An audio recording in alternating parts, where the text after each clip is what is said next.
Dhaka medical college, Kurmitola general হাসপাতাল, উত্তরা আধুনিক medical college, Bangladesh Kuwait মৈত্রী হাসপাতাল, Uttara women's medical college, Mansur Ali medical college এবং উত্তরা দিয়াবাড়ির আশেপাশে যে সমস্ত লোকাল হসপিটালগুলো আছে সেখানেও তারা তাৎক্ষণিকভাবে সেখানে তারা গিয়েছেন।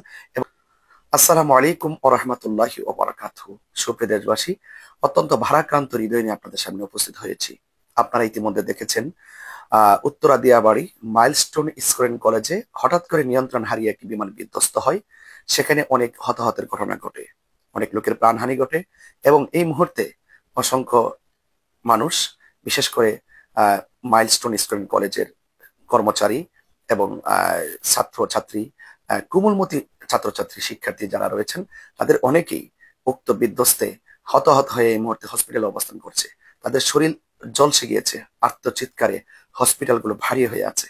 এজন্য আমি আপনাদের সকলকে অনুরোধ করব, সেই সমস্ত আহত রোগীদের জন্য রক্তের প্রয়োজন।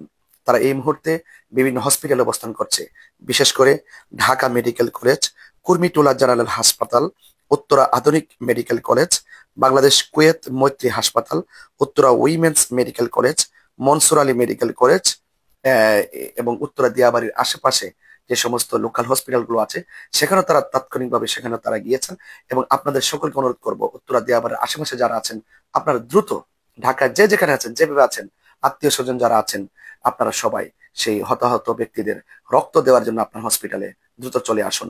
দাওয়াত বাংলাদেশ এবং তাহিরিয়া সুন্নি যুব সংগঠনের যারা কর্মীবৃন্দ এই মুহূর্তে ঢাকায় অবস্থান করছেন, আপনাদের সকলকে বলবো মানবতার হাত বাড়িয়ে মানবিক সাহায্যার্থে আপনারা সেই বিধ্বস্ত বিধ্বস্তে যে হতাহত যে রোগীগুলো রয়েছে তাদের পাশে আপনারা রক্ত নিয়ে চলে আসুন। রক্তের সন্ধানে ব্রাহ্মণবাড়িয়া সহকারে যারা যেখানে রক্তের গ্রুপ নিয়ে যারা বিভিন্ন রক্তদান করে থাকেন, আপনাদেরকেও বলবো আপনারা দ্রুত সেই সমস্ত হসপিটালগুলোতে আপনারা চলে আসুন।